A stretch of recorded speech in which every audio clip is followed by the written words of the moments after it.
Steven here.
Welcome back, guys. We are back and we are ready to fire another episode in our new How to Annihilate Your Competition This Will Work series. This is a great series today. We've got a lot in store for you. So before we get into anything, quick shout out to today's sponsor. They are my running fuel, my Chobani Fit protein. I have one of these after a run just to get that protein in, because that's what I've been learning about. Protein is ever so important. So make sure you chuck them a follow on Instagram, on TikTok, get around them. Such great value. It's jam-packed with protein. So this video is going to be a bit about my portfolio, just a little update. This is following on from the interview that I did last week, where I identified that for me, I need to have a bit of a purpose. I need to have something to kind of support me, to help me get through the runs. So this is going to be about unpacking that. So let's get into it. Okay, let's get into it. So looking at my portfolio, it's getting bigger and bigger every week. Jeez. So we've got our gels down there. But last episode, what a great one that was. I learned so much about what I need to do mentally to help me prepare.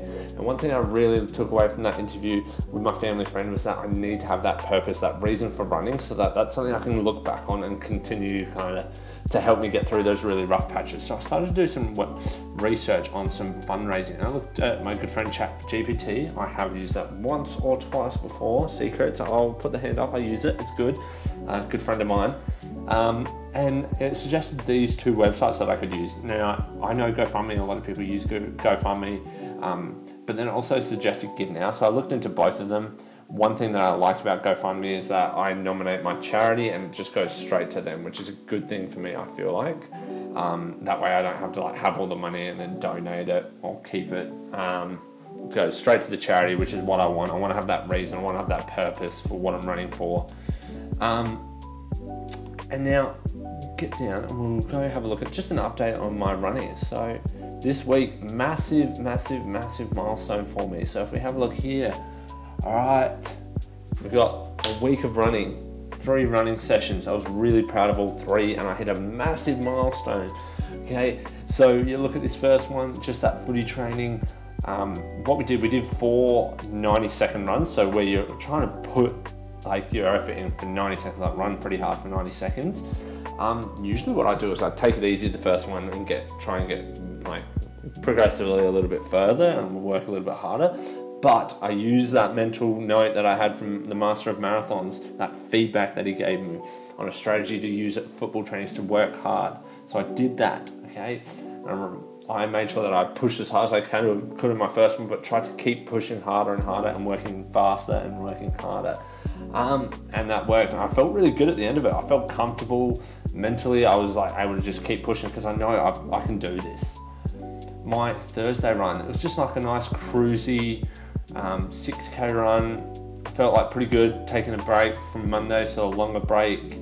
And I just felt like I was able to, like I was slower than usual, but I was actually running a really good pace. Like I felt slow, but I wasn't when you look at like what I'm running now compared to what I would have used to run. And then the Sunday morning, that was a big one. I hit the half marathon. Anybody who knows, I was going after that free Yoghurt, and boy did I get it. Hit the 25,000 steps before 2 p.m. and got myself a free Yoghurt, and it was delicious. So take that Yoghurt. But yeah, I think this one, it was really hard. I had the goal of trying to keep it under 7-minute pace. I did that, but I worked really hard for it. I felt like early on my pace was really quick, probably too quick, and I need to think about maybe pulling it back a bit. Might have been like I knew I was about to run a half marathon and kind of pump myself up, and so I had some adrenaline going through. My gels worked relatively well, but I would say in the last 15 minutes I didn't feel the best. But it was more so mental rather than physical. Like I was just like, the whole time I was just battling in my head to just keep going, keep working. Nearly there. I was kind of like a mental battle of like, you can stop now, you've probably done the 25,000 steps to get the free Yoghurt, but I was like, no, we're not stopping, we've got to keep going until we hit that 2.5 hour mark. So, I'm really proud of that effort, and yeah, that's a big one for me. So that is an update on my running from this week, and this is an update in my portfolio. So let's throw it back for a little bit of an outro. And that is all for today's episode, guys. What an episode it was. We've hit that half marathon milestone. And upon reflection, I'm really proud of myself, and I know I've got a big challenge ahead of me. But as someone wise once said to me, you can either stay on the porch and piss with the puppies, or you can come out to the yard where the big dogs eat. And I'm going to be going out to the yard where the big dogs eat when I run that marathon, so I can't be feeling sorry for myself. Massive shout out to the student that put this video together. I'm a little bit nervous, but I'm very excited to see what they do with that. So make sure you let me know who my shout out is. I want to know the color of the note in my reflection. I also like to know the name of the other website that I'm not going to be using, just so I know that you're picking up on what I'm doing in my portfolio. So you might have to skip back through and have a look, but I want to know those things, okay? But that's all for today's episode. Let's stay working hard. Let's keep challenging ourselves and keep working hard. So peace out. Arrivederci.